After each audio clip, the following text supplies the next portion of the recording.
नमस्कार दोस्तों, मैं ज्योति गर्ग स्वागत करती हूँ आप सबका गर्ग ट्यूशन पॉइंट में। आज की इस वीडियो में हम एल्गोरिदम पढ़ेंगे कि एल्गोरिदम क्या होते हैं, उसके कौन कौन से वेज है और उनमें से किसी एक को हम अच्छे से आज की इस वीडियो में देखेंगे। लेकिन वीडियो को आगे बढ़ाने से पहले आप सभी मेरे चैनल को सब्सक्राइब कर लीजिए, मेरे वीडियोज को लाइक एंड शेयर कर दीजिए।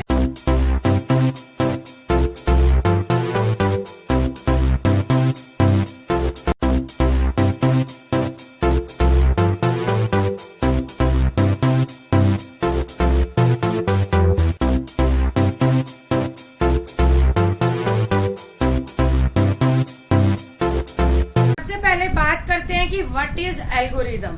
तो देखो, अगर हमें कोई काम करना है, अगर हमें सिर्फ चाय भी बनानी है तो उसके लिए हमें step by step procedure follow करना पड़ता है। कोई भी काम करने के लिए, कोई भी ऑब्जेक्टिव गेट करने के लिए हमें उसको सीक्वेंस वाइज करना जरूरी होता है। तो एल्गोरिदम क्या होती है? एल्गोरिदम एक स्टेप बाय स्टेप प्रोसीजर होता है जो हमें किसी भी सॉफ्टवेयर को बनाने के लिए या फिर कोई भी एक्टिविटी परफॉर्म करने के लिए जो फॉलो करने पड़ते हैं। तो what is an algorithm? It is a step by step procedure to do a task. कोई भी टास्क को, उसको जब हम step by step procedure follow करते हैं तो वो कहलाता है एल्गोरिदम। जब मैं आपको इसके वेज कराऊंगी तो आपको पता चलेगा, जब हम कोई भी काम एल्गोरिदम के थ्रू करते हैं तो उस प्रोग्राम का, उस काम को करना, लॉजिक कितना इजी हो जाता है। एल्गोरिदम को करने के हमारे टू वेज होते हैं। First one is flow chart and second one is pseudo code. Flow chart होता है हमारा कोई भी ग्राफिकल रिप्रेजेंटेशन। सूडो कोड होता है जो हम ग्राफिकल रिप्रेजेंटेशन कर रहे हैं, ग्राफिकली ना करके उसको थियोरेटिकली लिखना। इस वीडियो में, आज की इस वीडियो में हम फ्लो चार्ट करेंगे। किसी भी सीक्वेंस को हम फ्लो चार्ट के थ्रू, ग्राफिकल रिप्रेजेंटेशन के थ्रू देखेंगे और इसके सेकंड पार्ट में हम सूडो कोड करेंगे। लेकिन फ्लो चार्ट स्टार्ट करने से पहले मैं आपको एक एग्जांपल के थ्रू बताती हूँ कि एक्चुअल में एल्गोरिदम कैसे वर्क करती है। मान लीजिए आपको नूडल्स परचेज करने जाना है मार्केट में। आपकी मदर कहती है कि जाओ नूडल्स लेके आओ, तो आप क्या करेंगे? स्टेप वन, आप पहले मदर से पैसे लेंगे और दुकान पर जाएंगे। दूसरा स्टेप, दुकान वाले को बताएंगे कि मुझे नूडल्स चाहिए। उसके बाद आपको जितनी क्वांटिटी में नूडल्स चाहिए आपने उसे ले लिया। फोर्थ, अब आप उसको पेमेंट देंगे। फिफ्थ, अगर आपकी पेमेंट में से कुछ बचते हैं पैसे तो आप अपने बचे हुए पैसे वापस लेंगे। उसके बाद आप नूडल्स लेकर, बचे हुए पैसे लेकर घर पर आएंगे। हम सभी मोस्टली यही सब स्टेप फॉलो करते हैं। तो जब सभी लोग एक step by step procedure follow करते हैं तो वो कहलाता है एल्गोरिदम। अब बात करते हैं इसके वेज की। टू वेज है इसमें, flow chart and pseudo code. और अब हम बात करते हैं फ्लो चार्ट की कि फ्लो चार्ट क्या होता है, कौन कौन से सिंबल्स हैं फ्लो चार्ट के जो हम अभी यूज करने वाले हैं। Flow chart, what is flow chart? Flow chart क्या होता है? किसी भी एल्गोरिदम का ग्राफिकल रिप्रेजेंटेशन कहलाता है हमारा फ्लो चार्ट। ठीक है, क्या हो गया? कोई भी जब हम एल्गोरिदम करते हैं, जैसे मैंने आपको मदर और नूडल्स का बताया कि नूडल्स लेने मार्केट जाते हैं, अगर इसको हम किसी ग्राफिकली रिप्रेजेंट करते हैं तो इसको समझना काफी इजी हो जाता है अगर उसे हम स्टेप वाइज सेंटेंस में लिखें। तो फ्लो चार्ट क्या होता है? It is the graphical representation. Algorithm का ग्राफिकल रिप्रेजेंटेशन है। अब क्वेश्चन ये राइज होता है कि इसे हम फ्लो चार्ट क्यों कहते हैं? तो सिंपल है, फ्लो चार्ट जो फ्लो का शो करे हमारा, तो ये क्या शो करता है? Flow of a program through some geometrical symbol. कुछ geometrical symbols like diamond, square, rectangle, circle, ये कुछ सिंबल हम यूज करके एक प्रोग्राम के फ्लो को शो करते हैं, इसलिए हम कहते हैं इसे फ्लो चार्ट। अब बात करेंगे हम उन सिंबल्स की कि कौन कौन से सिंबल्स हम फ्लो चार्ट में यूज करते हैं और किस लिए यूज करते हैं। अगर रेक्टेंगल यूज कर रहे हैं तो वो क्या काम करता है, डायमंड यूज कर रहे हैं तो वो क्या काम करता है, और उसका हम एग्जाम्पल देखेंगे। इसलिए आप वीडियो को एंड तक देखिए फ्लो चार्ट को क्लियरली समझने के लिए। Now we will talk about basic symbols of flow chart. हम बेसिक 6 सिंबल यूज करते हैं किसी भी फ्लो चार्ट के लिए। उनमें से हमारा फर्स्ट सिंबल है टर्मिनेटर बॉक्स। और टर्मिनेटर बॉक्स को हम रिप्रेजेंट करते हैं ओवल शेप से। देखिए नाम से स्पेसिफाई है टर्मिनेटर। टर्मिनेटर का मतलब जो किसी भी प्रोग्राम के स्टार्टिंग और एंड को शो करता है वो हम रिप्रेजेंट करेंगे टर्मिनेटर बॉक्स से। ये किसी भी प्रोग्राम के बिगिनिंग एंड एंडिंग में लगाया जाता है। स्टार्ट और स्टॉप जब हम यूज करेंगे तो उसके साथ कौन सा सिंबल यूज करेंगे? Oval shape symbol. दूसरा सिंबल है हमारा इनपुट एंड आउटपुट बॉक्स, जो कि हम रिप्रेजेंट करते हैं पैरेललोग्राम से। इनपुट और आउटपुट का मतलब यूजर से जब हमें कुछ ऐसा इनपुट लेना हो और यूजर को कंप्यूटर ने जब कैलकुलेशन कर ली और कुछ डेटा यूजर तक पहुंचाना है कंप्यूटर को, तब हम इनपुट आउटपुट बॉक्स का यूज करते हैं। उस वक्त कौन से सिंबल का यूज करेंगे हम? पैरेललोग्राम का।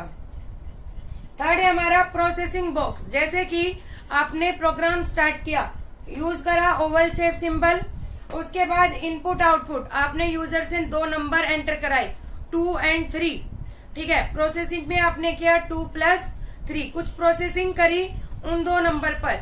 जब यूजर कुछ इनपुट देता है और आप उन पर प्रोसेसिंग करते हो, तब यूज करते हैं हम प्रोसेसिंग बॉक्स, जो कि रिप्रेजेंट होता है थ्रू रेक्टेंगल। जब कंप्यूटर के थ्रू कोई प्रोसेसिंग करी जाती है इनपुट सिंबल्स पर, तो वो कहलाता है हमारा प्रोसेसिंग बॉक्स। वो हम रिप्रेजेंट करते हैं रेक्टेंगल सिंबल से। अब नेक्स्ट सिंबल है हमारा डिसीजन बॉक्स। नेक्स्ट सिंबल है हमारा डिसीजन बॉक्स। डिसीजन बॉक्स को हम रिप्रेजेंट करते हैं डायमंड के थ्रू। डायमंड, इसमें मान लीजिए आपने एक वैल्यू एंटर कराई यूजर से 2, और आपको ये डिसीजन लेना है कि 2 प्राइम नंबर है कि नॉन प्राइम नंबर है, इवन है या ऑड है। आपको किन्हीं नंबर पर जब डिसीजन लेना हो तो उसको रिप्रेजेंट करते हैं हम डायमंड सिंबल से, ताकि यूजर समझ सके कि यहाँ हमें डिसीजन लेना है। नेक्स्ट सिंबल है हमारा फ्लो लाइन। फ्लो लाइन को रिप्रेजेंट करते हैं हम एरो लाइन से। आपको फ्लो लाइन मान लीजिए राइट में लेके जाना है तो राइट एरो लाइन यूज करेंगे, अप लेके जाना है तो अप वाली एरो लाइन यूज करेंगे। तो एरो लाइन्स क्या स्पेसिफाई करती है? फ्लो ऑफ प्रोग्राम, की प्रोग्राम का फ्लो किस साइड जा रहा है, लेफ्ट राइट अप डाउन। तो flow of lines, flow of program को रिप्रेजेंट करते हैं हम through flow lines. Next and last symbol जो हम फ्लो चार्ट में यूज करते हैं वो है कनेक्टर बॉक्स। कनेक्टर बॉक्स को हम रिप्रेजेंट करते हैं सर्कल से। जब हमें किन्हीं 2 फ्लो चार्ट को कनेक्ट करना हो तब हम कनेक्टर बॉक्स का यूज करते हैं। किन्हीं भी 2 और 2 से ज्यादा फ्लो चार्ट को कनेक्ट करने के लिए हम कनेक्टर बॉक्स का यूज करते हैं। ये थे हमारे बेसिक सिंबल, कौन कौन से? टर्मिनेटर, उसके बाद input output, then processing, then decision, flow lines and connector box. अब हमने देख लिए सिंबल। अब बात करते हैं फ्लो चार्ट की गाइडलाइंस की। आप ऐसा ही नहीं है कि कोई भी प्रोग्राम उठाया और उसका फ्लो चार्ट बना दिया, नहीं। आपको कोई भी फ्लो चार्ट बनाते हुए प्रॉपर गाइडलाइंस को फॉलो करना पड़ता है। और अब बात करते हैं हम उन गाइडलाइंस की जो फ्लो चार्ट में हम पढ़ेंगे। तो आइए देखते हैं गाइडलाइंस फॉर फ्लो चार्ट। तो these are the guidelines for flow chart, we must be follow these guidelines. तो हमें सबसे पहले गाइडलाइन है हमारी, flow chart should be clear, neat and easy to understand. आपका फ्लो चार्ट बिल्कुल क्लियरली होना चाहिए, बिल्कुल साफ सुथरा और इजी होना चाहिए समझने के लिए, कि कोई भी अगर अननोन पर्सन भी है और वो आपके फ्लो चार्ट को देखे तो इजीली उसे समझ में आ जाए कि किस तरह का फ्लो है आपके प्रोग्राम का। सेकंड गाइडलाइन है, मस्ट बी लॉजिकली करेक्ट। ऐसा नहीं है कि सिर्फ देखने से आपका प्रोग्राम, आपका फ्लो चार्ट करेक्ट हो, नहीं, लॉजिकली भी वो बिल्कुल करेक्ट होना चाहिए। Third, information should be from left to right और टॉप टू बॉटम। आपकी इंफॉर्मेशन का जो फ्लो है या तो वो टॉप टू बॉटम होना चाहिए या लेफ्ट टू राइट होना चाहिए। कभी भी फ्लो चार्ट का जो हमारा फ्लो है वो बॉटम से टॉप नहीं होता, न राइट टू लेफ्ट होता है, ठीक है। इसके बाद नेक्स्ट, अगर आपकी फ्लो लाइंस बहुत ज्यादा हो जाए, आपका बड़ा फ्लो चार्ट है, बड़ा प्रोग्राम है, उसका फ्लो चार्ट बहुत लेंथी जा रहा है और आपको बहुत ज्यादा फ्लो लाइंस को यूज करना पड़ रहा है, तो फ्लो लाइन को रिड्यूस करने के लिए आप यूज करिए कनेक्टर बॉक्स। आप कनेक्टर बॉक्स यूज करिए बहुत ज्यादा फ्लो लाइन को कम करने के लिए। उसके बाद last and most important, only one flow should come out from a processing box. आप जब प्रोसेसिंग बॉक्स से आपका जो आउटपुट निकल के आना चाहिए वो ओनली 1 होना चाहिए, 1 होना चाहिए। मतलब प्रोसेसिंग के बाद अगर आप डिसीजन कर रहे हो तो आपका रिजल्ट 2 ही चीजों में आना चाहिए, यस और नो। ऐसा नहीं है कि एक चीज से बहुत सारे रिजल्ट निकल के आ रहे हैं, नहीं। आपका क्या होना चाहिए, प्रोसेसिंग बॉक्स से एक ही रिजल्ट बाहर निकल कर आना चाहिए। ये तो थी बात हमारे फ्लो चार्ट के डेफिनेशन की, फ्लो चार्ट के सिंबल की, फ्लो चार्ट की गाइडलाइंस की। ये तो हमने थ्योरेटिकली अब पढ़ लिया। अब बात करते हैं प्रैक्टिकल की। इसका हम एक एग्जाम्पल देखते हैं फ्लो चार्ट का, जिसके थ्रू हमारा फ्लो चार्ट का कॉन्सेप्ट बिल्कुल क्लियर हो जाएगा। हम एक एग्जाम्पल लेते हैं फ्लो चार्ट को बनाने का, और वो एग्जाम्पल मान लीजिए हम लेते हैं 2 नंबर को ऐड करने का। तो देखिए, जब आप 2 नंबर को ऐड करेंगे, आपको ऐड करना है 4 + 2 को। तो सबसे पहले आप क्या करेंगे, सबसे पहले आप स्टार्ट करेंगे। तो पहले आप क्या करते हैं, एल्गोरिदम लिखिए इसकी। स्टेप 1 आप स्टार्ट करेंगे अपने प्रोग्राम को, स्टार्ट, ठीक है। फिर उसके बाद यूजर से क्या लेंगे, 2 नंबर, और यूजर से कोई भी नंबर, कोई भी डेटा लेने को बोलते हैं इनपुट। तो इनपुट 2 नंबर्स, ठीक है। उसके बाद कंप्यूटर क्या करेगा, ऐड करेगा इन दोनों नंबर को, मतलब प्रोसेसिंग होगी ऐड। उसके बाद एडिशन करने के बाद यूजर को आउटपुट हम शो करेंगे, तो शो आउटपुट, और उसके बाद क्या करेंगे, एग्जिट, आपका स्टॉप कर देंगे।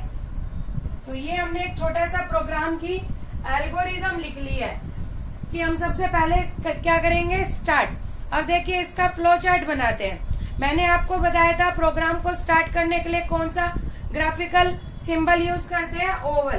तो आप लिखेंगे यहाँ पहले ओवल बनाएंगे, और यहाँ पे लिखेंगे स्टार्ट, ठीक है। इसके बाद क्या हुआ है, इनपुट ले रहे हैं 2 नंबर्स को, और इनपुट लेने के लिए मैंने बताया था आपको पैरेललोग्राम का यूज करते हैं। ये पैरेललोग्राम क्या करेंगे, इनपुट 2 नंबर्स। स्टार्ट के बाद हम कहाँ हैं, इनपुट पे, तो ये आपकी फ्लो लाइन। इसके बाद ऐड करना है मुझे, और आप जब कंप्यूटर प्रोसेसिंग करता है तो कौन सा सिंबल यूज करते हैं हम, रेक्टेंगल सिंबल। तो ये रेक्टेंगल सिंबल देखिए, यहाँ पे क्या होगी, कैलकुलेशन, और ये आपकी फ्लो लाइन। कैलकुलेशन के बाद शो किया आउटपुट को, आउटपुट शो करते हैं पैरेललोग्राम से। तो ये हमने पैरेललोग्राम बना दिया, डिस्प्ले सम, और सम के बाद हमने क्या किया है, स्टॉप। स्टॉप को किससे रिप्रेजेंट करते हैं, ओवल से। तो यहाँ क्या कर दिया, स्टॉप। बहुत सिंपल सा हमने एग्जाम्पल लिया है, आप थोड़ा लेंथी एग्जाम्पल लेके देखिए, जैसे मल्टीप्लाई का या फिर और बड़ी कैलकुलेशंस। हम और भी फ्लो चार्ट करेंगे इसमें, लेकिन आज की इस वीडियो के लिए इतना ही। अगर आपको कोई भी प्रॉब्लम हो फ्लो चार्ट से रिगार्डिंग, तो आप मुझे कमेंट करके बताइए। धन्यवाद।